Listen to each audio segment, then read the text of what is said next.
today, though, we have Brian Golub, who's one of our Sustainability Commission members here at the City of Minnetonka. We have a new commission, the Sustainability Commission, and Brian is on there.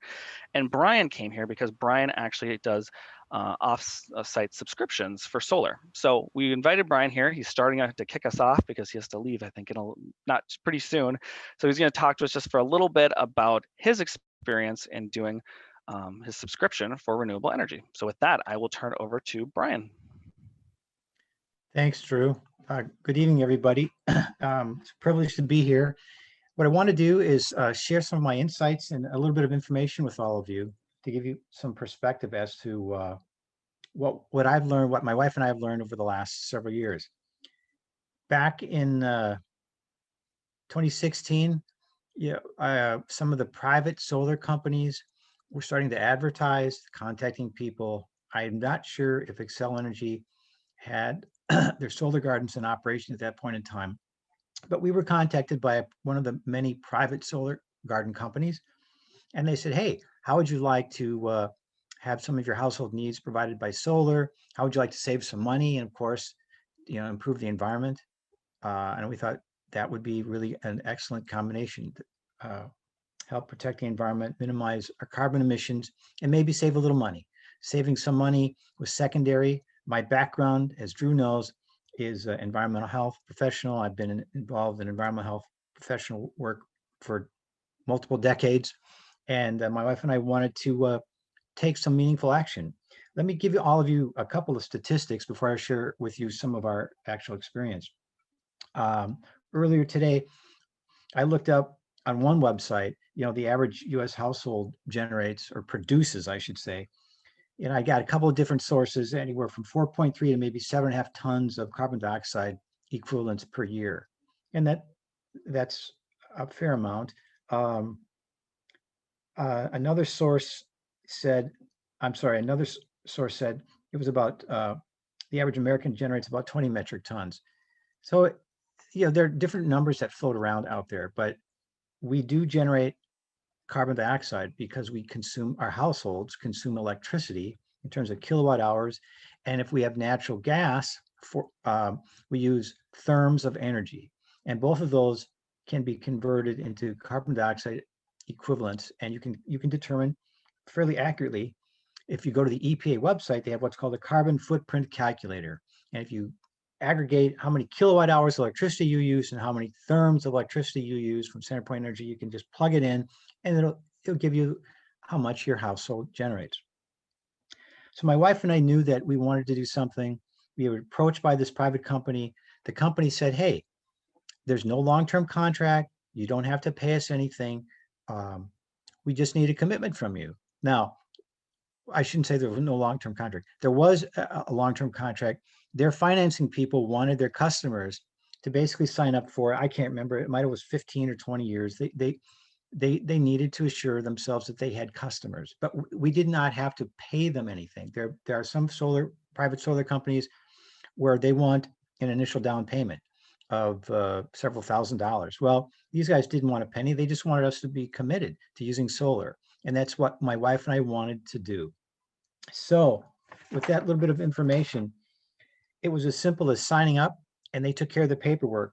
I get a statement from the company every month, and it indicates the amount of electricity that was produced through their community solar garden.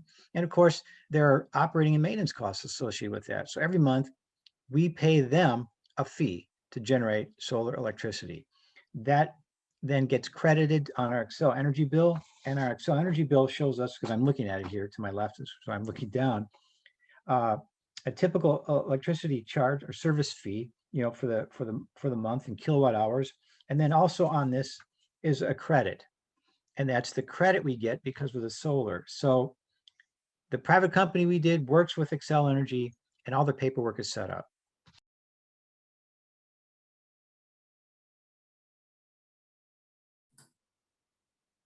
Oh, Brian, looks like you're on mute.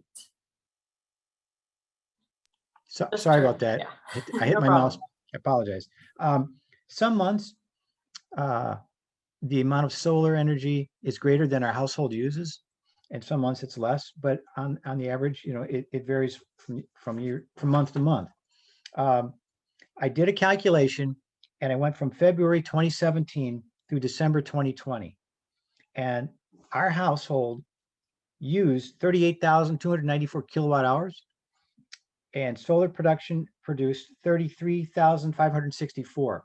The percentage is equivalent to 88%. 88% of our household's electricity was produced from solar energy over the last 4 years. I intentionally didn't go over the last couple of months. I just went through the end of 2020, but that's a number that we're really happy about. I did a calculation to see how many metric tons of CO2 was not emitted into the atmosphere, and we avoided producing 19.9 metric tons of CO2, or metric ton equivalents of CO2. So, we're trying to have a meaningful impact on the environment, and use solar energy to power most of our house. So that's of interest to a lot of folks. And of course, when we were contacted initially by the private company, they said, hey, you're going to save some money. Now, I have 4 years of data, and every year varies from year to year.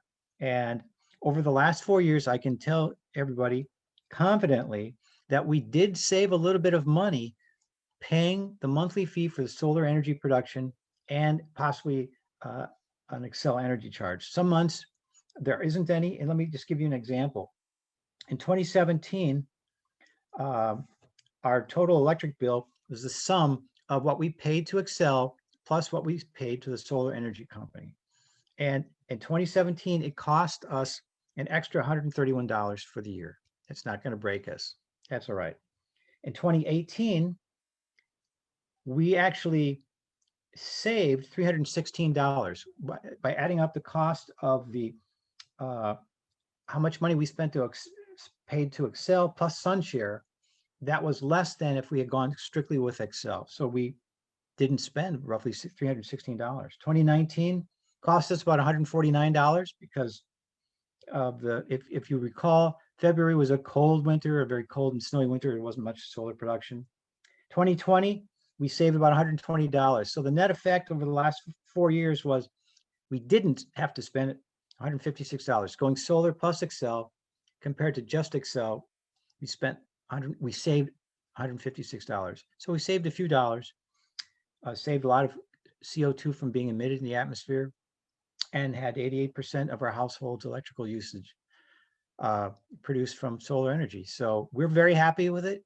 The private company has an excellent customer service. They did all the paperwork, and we're committed to this for as long as we live in this house. And hopefully after we sell this house, the people that have this house will want to carry on with the same company and have most of the house's electrical needs produced from solar energy. So that is a summary of our experience. It's been very positive, and we're very happy, and we're delighted to have done it, and we have no regrets.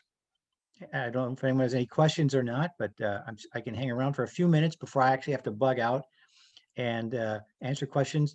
If you guys have questions and you go to Drew can get them back to me, and hopefully we could try to get them to you. So one question, so this is not on your house, right? No. I mean, we've been Xcel Energy customers, NSP customers, and then Xcel Energy customers for decades.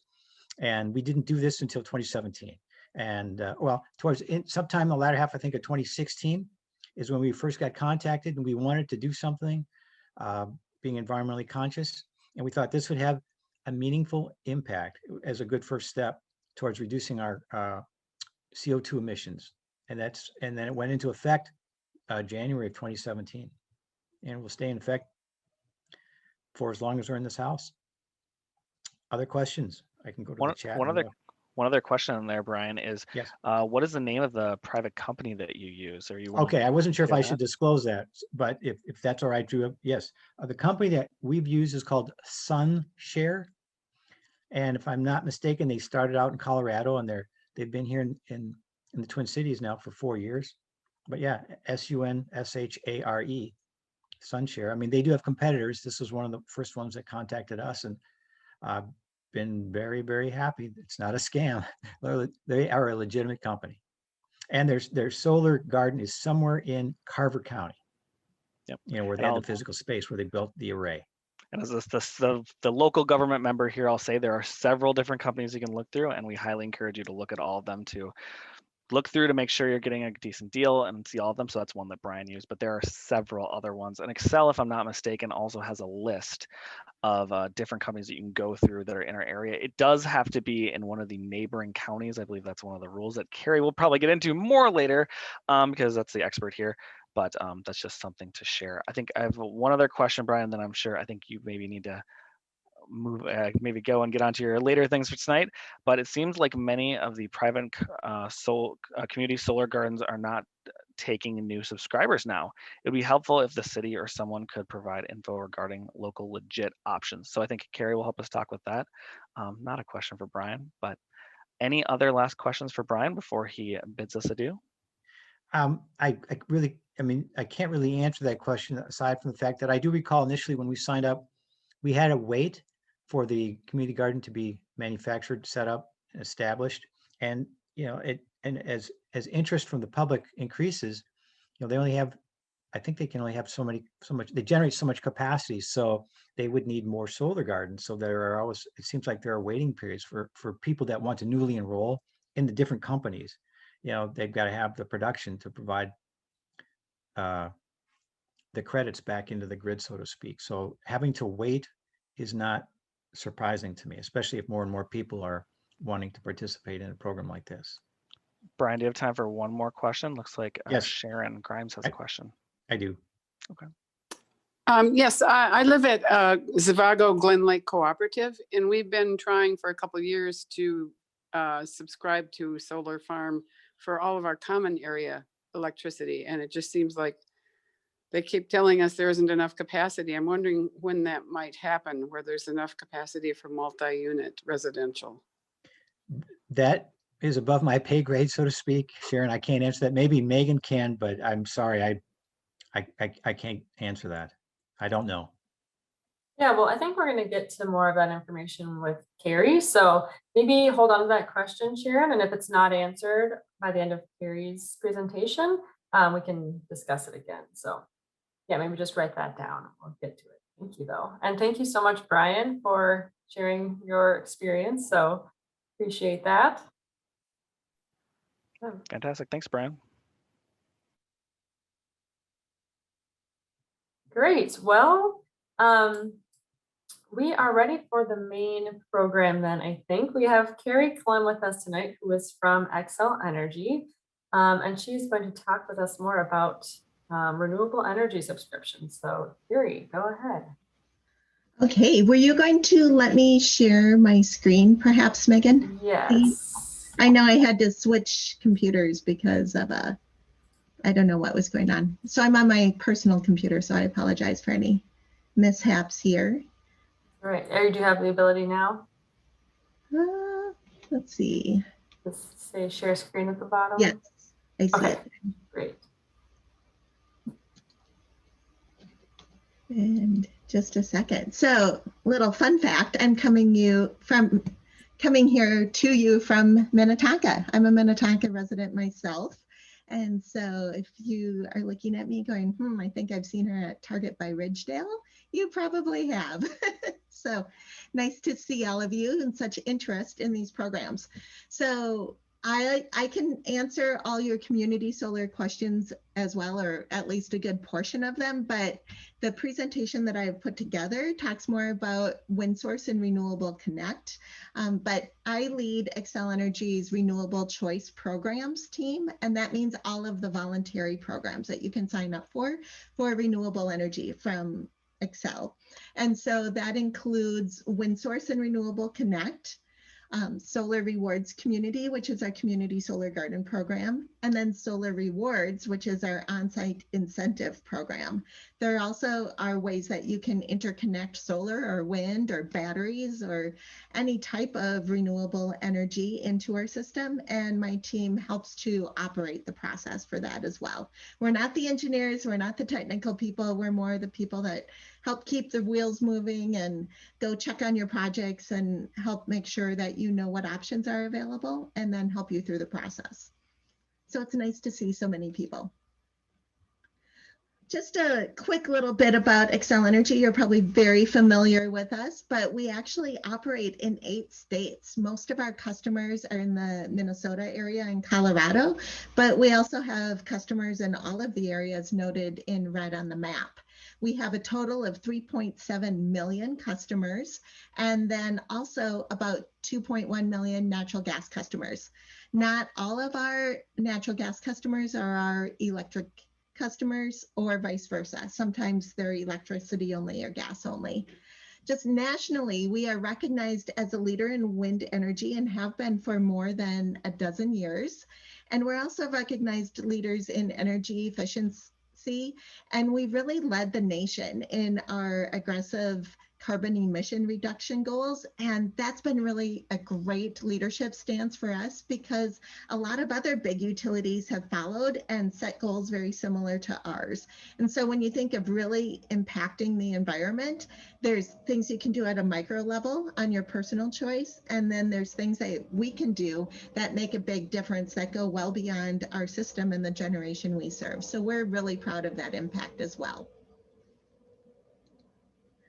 Looking just at Minnesota, we have 1.3 million electricity customers in Minnesota, including probably all of you on the call. We have almost 500,000 national gas customers and really high electric reliability, which is important because you need that electricity to power your Zoom calls. And with everybody, working at home or running your household, that electricity is really important for the homes and businesses in our community. And we're very proud and work really hard at that reliability.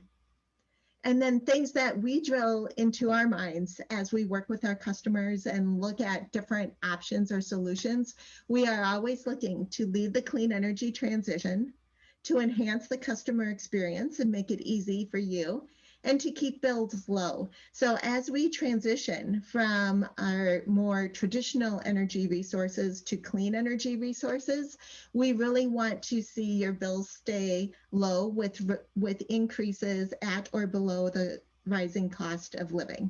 So that's kind of our target as we transition and close coal plants and move toward cleaner resources on our system overall. And this is kind of some general information, but I think it's really good to know that even for customers who choose not to participate in any program, we are embarking on a bold vision for a carbon-free future that by 2030, which is a mere 9 years away, oh, you can't see, there you go, 9 years, we are looking to lower our carbon emissions by 80% from a 2005 benchmark. And then by 2050, we want to be 100% carbon free. So that's a big change on our system from where we were like in 2019 when we announced this. So we are very rapidly figuring out how do we make that happen. And this is what it's looking like in terms of our clean energy mix. We are looking to transition by 2030 to 71% carbon-free energy, including almost 50% renewables by that point in time. So when you think about where you're starting from as a baseline, you're not starting from zero unless you choose to do so in your enrollments in clean energy programs. You can actually take into account the fact that about 50% of your energy will be renewable by 2030. So just some fun facts to know and discuss there. If you notice what's different about 2030 is there's no more coal. We have been working to transition from coal to renewables and with some natural gas that we need to have in there to balance and keep reliability when the sun's not shining and the wind's not blowing. We still need the little bit of coal to keep us going and provide that assurance in addition to our nuclear plants. But that coal is going away. And by 2030, we are looking to rapidly accelerate and get away from using that coal. Something I'm sure that we're all happy about. So if you look at where are we today, we're about 24% renewable in Minnesota and 62% carbon free. So we're making good progress toward those goals. But some customers want to do a little more. And this is a summary of our customer choice renewable offerings. So we offer 2 programs directly from Xcel Energy, and that's what I'll mostly talk about here tonight, because those are the programs where you sign up for us. I can tell you what the price is, I can tell you how it works, and I can tell you what's available and how to engage today. And then the other 3 options that aren't highlighted in yellow are programs that you work through third parties to enroll in as an individual, whether it's solar on your roof, or it's a solar rewards community garden subscription. Those are contracts that you work with a third party to enroll in. So we don't see how much you pay. We don't see what the terms of your contracts are, what happens if you move, any of that. That's between you and that third party provider. And I think Drew kind of hinted at this, that we always encourage people working with third parties. It's like when you're getting a driveway or a new roof. You get a few bids, right? And you compare and you read the contracts and the terms to find out what's the warranty, think through all the things that could happen that you want to know about, and just make sure that you're comfortable and do some research on the company you're doing business with. I do recommend checking with, like, the Attorney General website, or even Google reviews. Social media has some good user groups for people who have installed solar or participate in solar gardens that you can check on. Just check out the reputation, because once in a while, not often, but once in a while, things don't go as planned. And it's important that you're comfortable with the people that you're turning your money over to, especially if you're putting money down up front before you're receiving services or hitting a certain construction milestone if you're putting solar on your roof. So just a shout out for consumer protection. Be smart about what you're doing to protect yourself, because the vast majority of the players are great and they know what they're doing and they do a really good job, but there is a small number. And every year we have some customers who call us very unhappy, and we can't do anything to help them out of those contracts that they've signed with third parties. So looking at this, there's 2 ways to really participate in clean energy programs. There's subscription services where you sign up and you pay a bill and you don't have anything on your roof or anything that you can see other than, for example, we provide our subscribers with a little sticker. I should have brought mine, it's on my door, a little window cling decal that says that you participate in a clean energy program, so people can see it. It's not quite as obvious as when you have solar panels on your house and everybody can see that commitment to clean energy, but it's a way for you to kind of strut your stuff and show off that you too are fully committed to clean energy. And then there's the on-site program. So an on-site really means that the solar is installed at your home or business, usually on your roof. And Solar Rewards is our incentive program for that. And I think it sounds like that's the subject coming up in a few weeks. Otherwise, there's also net metering, where you don't get an extra incentive payment, but in return, you get to claim those full energy benefits and be able to say, I use solar energy, or I power my business or my home with solar energy. And I'll talk a little bit more about renewable energy credits and how they play into all of this in just a second. The certified renewable percentage is something that's most relevant to businesses, but it's something that we do to retire the renewable energy benefits that are going to our system. So that 24% that I talked about on the previous slide, that 24% renewable energy, that is backed up with renewable energy credits that are retired. And what that means when we retire those credits, it means nobody else can take advantage of them. So we can't go sell them off to California for their clean energy compliance, or sell them to a big box store that wants to be able to say that they are 100% clean energy.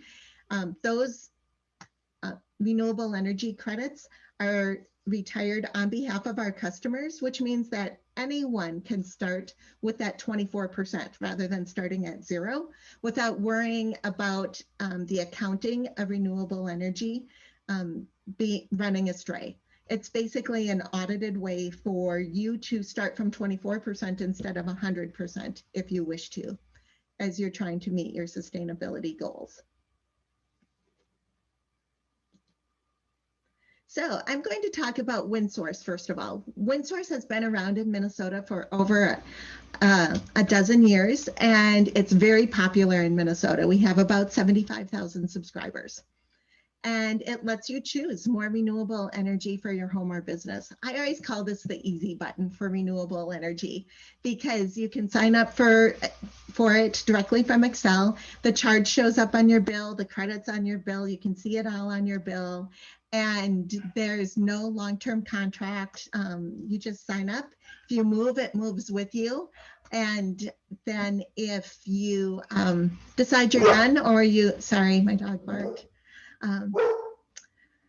Then if you decide that you want to move on to a different choice or you're moving away from our service area, it cancels when you cancel your Xcel Energy account, and there's no extra paperwork or anything to worry about.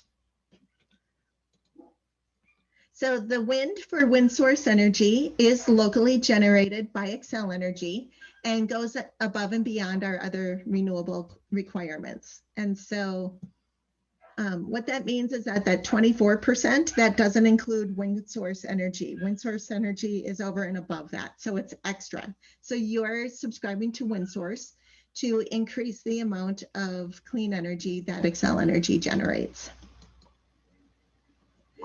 And then those renewable energy credits are verified and retired on behalf of participants in the program, which means that nobody else can use those. That's an important distinction. When you think about community solar gardens, part of the bill credit that you get that enables subscribers to sometimes save a little energy, like you heard from the resident earlier, that includes payment from Xcel Energy for those renewable energy benefits. So the subscribers can't really say that they're using clean energy when they subscribe to a community solar garden.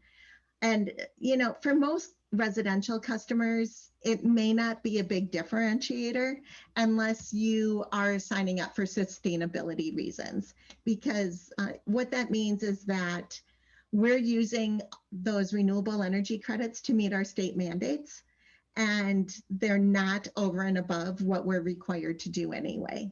And so that it definitely, by subscribing to a community solar garden, you're helping to enable that solar garden to exist. And you're helping to increase the amount of solar garden energy, but you're not overall increasing the amount of renewable energy in Minnesota, because we are retiring that on behalf of all of our customers who are paying for those bill credits that you get through a community solar garden. So WindSource is a little different because you're not going to save money with WindSource. It costs a little more to get these wind resources online, and that cost is fully covered by the cost to subscribe in the program. What that means is that you're also not raising costs for non-participants by participating, because there is no subsidy built into WindSource. It's fully self-sustaining in terms of the pricing and how that's set and regulated. Another benefit of WindSource is it is regulated by the Public Utilities Commission in Minnesota. So you have the assurance that the pricing has been looked at and verified and set by the PUC. And with community solar gardens, those are not regulated contracts or pricing. So there's a little less regulatory oversight there. I'm going to pause because that's kind of complicated. Are there any questions before I go on?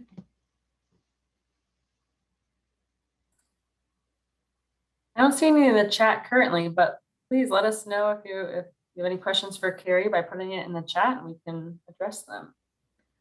All right, well, I'll keep going and maybe some of this will become clearer too. Sure. Like I mentioned, we have almost 75,000 residential subscribers in Minnesota and 500 businesses, including some big names in colleges and universities. It's a very popular program here in Minnesota. And we do allow you to subscribe 100% of your energy use, or you can subscribe for just part of it in 100 kilowatt hour blocks. I don't know how much time you've spent looking diligently at your Xcel Energy bill, but your energy use is measured in kilowatt hours. And so you can choose to do just a little or a lot, depending on the size of your subscription. And if you work with us, we can help you get that sized correctly for what you're trying to do and the price point you're trying to hit. But really, it's a low cost energy resource. If you look at how it works, you're charged the wind energy charge, which is $3.53 per 100 kilowatt hour block. And for most customers, 100% of their energy use is about 3 to 4 blocks a month. And so you can think of it that way, but that's the cost of that wind energy. We purchase that wind energy from wind farms located right here in Minnesota. And then that energy, or the cost of that energy, creates that charge, along with some extra program administration, like the marketing costs we do for the program, sponsorships, the cost of the window decals and everything, all is covered and paid for by those subscription fees. And so that means it doesn't raise costs for anyone else. But then the good news is, in addition to paying for it, you get a fuel cost credit because you are choosing wind energy instead of our traditional energy mix.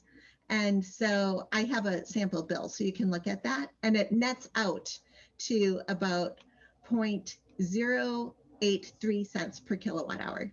So, or less than a penny per kilowatt hour. So it's a really easy and pretty affordable option.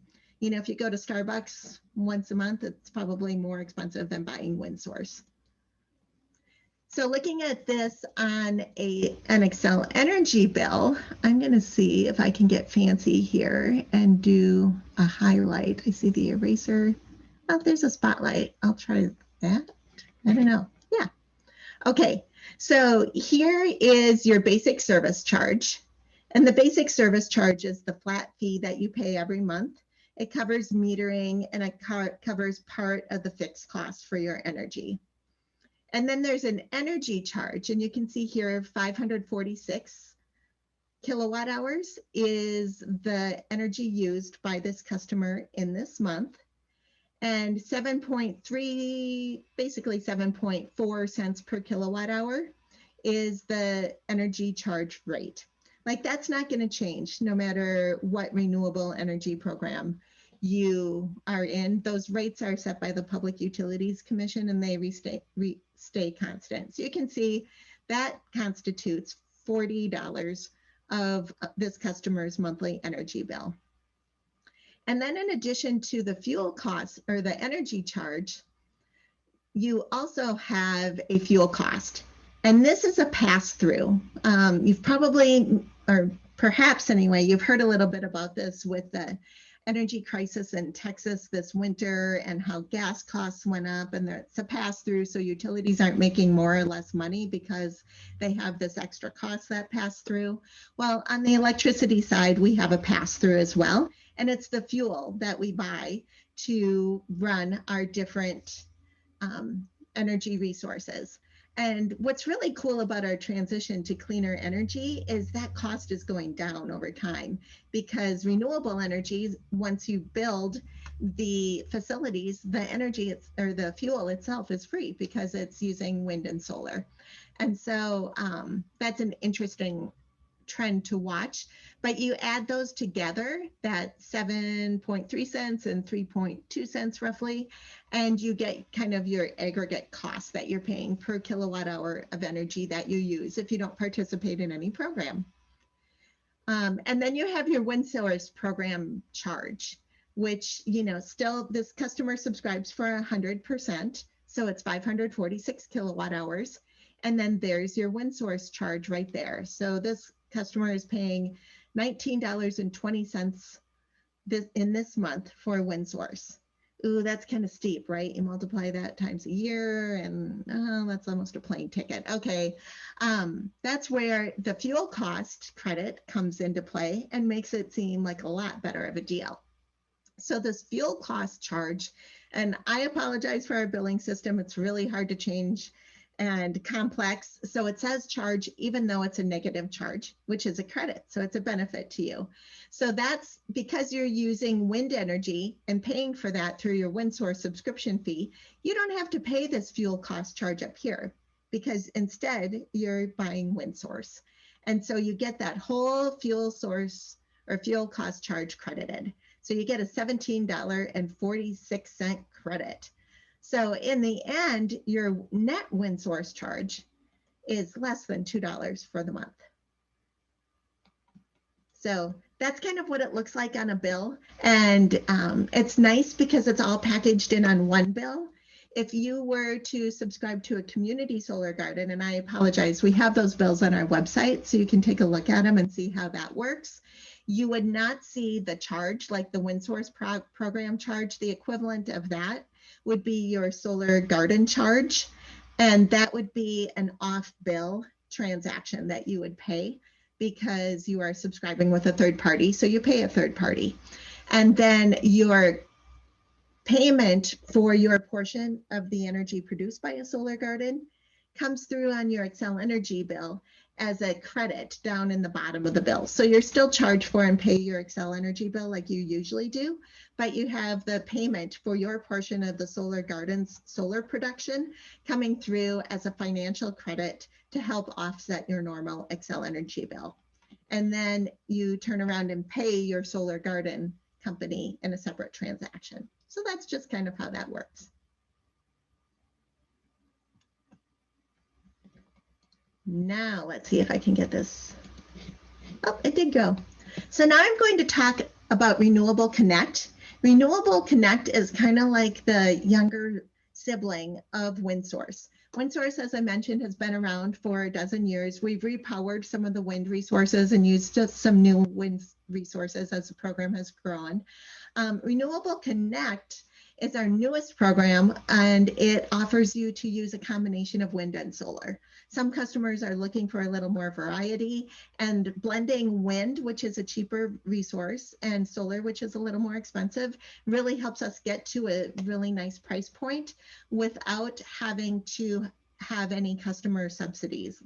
And you know, we're trying to keep bills low, as I mentioned before. So we'll always try to keep finding solutions that give customers choices for those customers who want to do a little bit more, but we don't like to offer things, at least directly from Xcel Energy, that cause people to have higher bills because non-participants are paying to offset the savings that other customers are getting. And so that's why our programs are kind of set up more as premiums. But just like WindSource, subscribers in Renewable Connect do get the full value or the full ability to make those renewable energy claims and say, I use clean energy in my home, I power my home with clean energy, because those RECs are being retired on behalf of participating customers. It's a much smaller program than WindSource, partially because there's a lot of businesses and communities and schools that subscribe to Renewable Connect, and they use a lot of that capacity. And we have about 2,800 residents, 150 businesses. This program was very popular when it launched and sold out within a matter of weeks. And so that's why you see those low numbers. Since then, we've been working to expand it, working with our regulators to get approval to build additional resources to support this. And those additional resources are expected to come online early in 2022. And we'll offer a little better pricing than WindSource. We're hoping to be about the same for customers who are going month to month, so who don't want a long-term contract. And then if you sign a longer-term contract, then we're locked into that pricing and you'll save a little more, maybe save a little more money there. And we're looking at offering 5 and 10-year subscription lengths.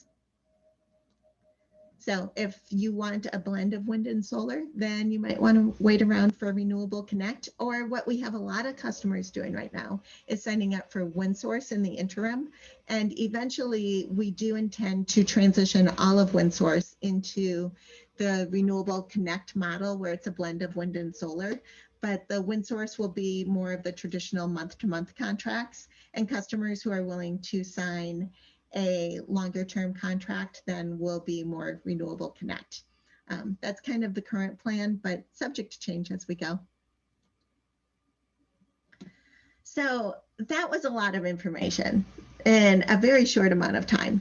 So I want to refer you to xcelenergy.com/renewables. There's a lot of information here, and I'm just going to walk through for you what this looks like so it doesn't feel quite as intimidated if you go visit there. So you'll see, first you'll see that you're already using renewable energy. You can do more if you want. And here's where you can find out more about WindSource. Solar Rewards Community is the Community Solar Garden program, so you can learn a lot more about that. Solar Rewards is our rooftop incentive program. You can learn more about that. And Renewable Connect here is here as well. And you can get on a wait list for Renewable Connect if you want. You can also find information on net energy metering, which is an on-site solar thing. So you'll learn more about that in the future. We've got a section that I highly recommend called Working with Third-Party Providers that provides some of those consumer safeguards and helps you understand the role of Xcel Energy versus third-party in all of these programs. And then if you happen to decide you love this so much you want to become a solar developer, there's also resources for solar developers looking to develop community solar gardens or learn more about the technical aspects of interconnecting into our grid. So I do want, the question came up about where do you go to find community solar gardens? Oh, the one other thing is if you want to, I don't know if you guys can see this, but if you want to sign up for WindSource, the place to do it is in my account. So you go here and create a login if you don't have one. If you do, great. Last I looked, you could also do this in our app on your phone. But you just sign in and then look under my programs and you can sign up for WindSource right there and it will start billing you on your next bill. No long-term contract to sign or anything. Easy peasy. But if you're interested in solar gardens, I encourage you to look it up here in this Learn More. And the question came up, you know, when will more solar gardens be available? We currently have almost 800 megawatts worth of community solar gardens, which is the largest program in the country by an order of magnitude. So it's a very large program, but that doesn't mean that residential subscriptions are always available. Some providers do a lot more with residential subscriptions and other providers find their 5 required corporate subscribers and subscribe all the capacity to corporate subscriptions. And some do a mix of both. And so a lot, like today, well over 80% of the amount of energy coming out of those community solar gardens is going to those corporate subscriptions, which limits the amount that's available to residential subscriptions. So that's just something to be aware of. And there's a section in here called Finding a Solar Garden Operator, and we update this table pretty frequently. I'm going to open it up here so you can take a look at it. Hopefully it will work so you can see it. I might have to change my sharing. Can you see that? No, I think we can just see your browser. All right, here we go. I'll do it this way. There we go. One of our life skills learned over COVID was definitely learning to master the call and the screen share. Oops. Yep. Yeah, that's fine. All right, so you can see here, these are all the solar gardens that are in progress and the county that they're located in. And you can see the solar garden name, who's the solar garden operator, the status, the subscription status. Unfortunately, we can't, because this is third-party information, we can't share it on their behalf unless they say, okay, Xcel, go ahead and share that. And so there's a lot of not provided by developer. That basically means they're not really looking for subscriptions and they aren't looking to hear from people. So in some cases, though, there are some companies that provide their contact information, and that's who you can reach out to start to try to find a community solar garden. Like you can see there's some new energy equity gardens located in Blue Earth County. You can look if your county is adjacent or the same as Blue Earth County, then you could call them about those subscriptions and try to learn a little more there. And there are phone numbers listed as well. So that's where you can go to find community solar garden subscriptions. And there's a lot of information in here. Here's Carver County, which I believe would be adjacent for most Minnetonka residents. So that, you know, there are some that are on here as accepting subscriptions. So you could go check them out and check out those deals and see if it's a good fit for you. Or you could just sign up for OneSource. It's really your call. And we support our customers in all of their clean energy choices and just try to help you understand what the differences are as you're signing up so that it's clear and apparent to you where to go. Awesome. So that's Thanks. the end. Yeah, we have a couple things in the chat. I'm not sure if you'll be able to answer to this one, but do you know what is the largest solar site in Minnesota? Do you know that by chance? I believe it is our North Star solar site, which is a solar system that serves all of our customers. And I believe it's 100 megawatts, if I'm correct there. And it's located in Chisago County. Nice. Yeah, and then someone was curious if Minnesota may be different than other states, if there's a possibility of community solar gardens having caps on the sizes that they can put in one area. Oh, is that true for Minnesota? Or? So, without getting like too far into it, there's two aspects. Number one is regulatory. So in Minnesota, our community solar gardens by legislation, which is by law, are limited to 1 megawatt. And then there's something called co-location. So if you think about if you have a big field, 1 megawatt is roughly the size of 1 to 2 football fields in terms of number of solar panels. So then in, you know, like a plot of land, you could fit 2 community solar gardens of that size, and they would be called co-located. And so there's different co-location rules. Like, for example, if I'm Carrie Clem and I decided I want to be a solar garden developer and I want the same subscribers because that's easy to get, and I just want to put 2 of them right next to each other, for sure that would not be allowed because that's kind of circumventing the legislation that says it's 1 megawatt per community solar garden. But if it's 2 different owners, then it gets a little grayer. If there's different subscribers, it gets a little grayer. And there's, you know, we work that out with the solar gardens as they go through the process of becoming a solar garden. And where we don't agree on what that means, we use the PUC to help us kind of call the balls and strikes on those. And so there's that aspect.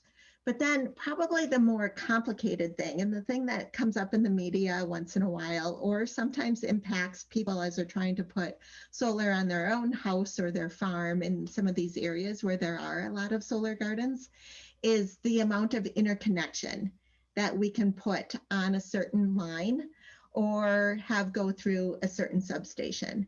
Like you can't put an unlimited amount on without completely rebuilding our system. And so that's where sometimes those caps come up as well, because you'll start putting more solar on, then you have customers using energy on that same line. And so then we have to study it. It becomes technical. We have to rebuild portions of the line. And eventually they start to backfeed onto the transmission system. And then our transmission starts to become impacted. And so we have to study that further. And there are some hard limits on how much we can install in certain areas without either rebuilding the substations, which are those as you're driving through the country, or even I'm trying to think of one. There's one in Minnetonka, kind of by Lord Fletcher's, like on 19 and 15, maybe right in there. There's a big Xcel Energy substation. And so you need to expand that. And that's not always possible in our footprint where it is, or it also gets to be really expensive and takes a lot of time. So there's some technical limits, and then there's some policy limits that come into play. Great. And then I think a follow-up to that, wondering how did the 100 megawatt get built if 1 megawatt is the maximum now? The 100 megawatt is not a community solar garden. It is a universal solar system, and the cost of those, the energy coming off of those universal systems, where Xcel Energy says, hey, we want 100 megawatts of solar, different providers bid into that, and we evaluate the bids and get very competitive pricing for that. That tends to be about 2 to 3 times more cost efficient than community solar garden energy, which is purchased at a value of solar rate, which enables your bill credit. And so there, because it's a customer facing program and it's subsidized by non-participants, that's what makes that bill credit so high for community solar gardens. So the 100 megawatt wasn't a community solar garden. It's not, we're not paying that 9, 10, 11 cent per kilowatt hour buy rate for it. Instead, it's at a very competitively priced rate. So it's not a solar garden. That's how it got built. Sure. Yeah, thanks for the clarification. And then one last question, just to confirm for the third-party solar providers, they have to be in the same or an adjacent county in order to subscribe to them? For a community solar garden, that's part of the legislative rule, is that the subscriber, it kind of keeps the community and community solar and makes sure that since we're paying a lot for this energy, we're not transporting it over large areas, which causes you to reduce the amount of energy actually received by the person using it. So by keeping it close, it keeps the whole system running more efficiently. Great.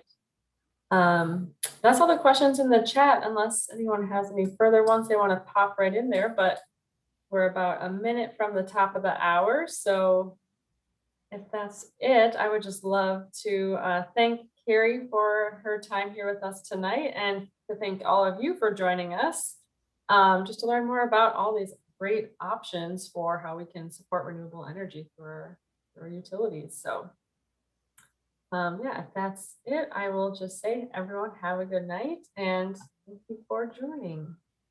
Yeah, thank you everyone for coming. Oh, do I see another question? Nope, I think someone's turning off. Fantastic. Have a great night, everyone. Nice Thanks, seeing Carrie. you. I'll see you around on the trails. Yeah.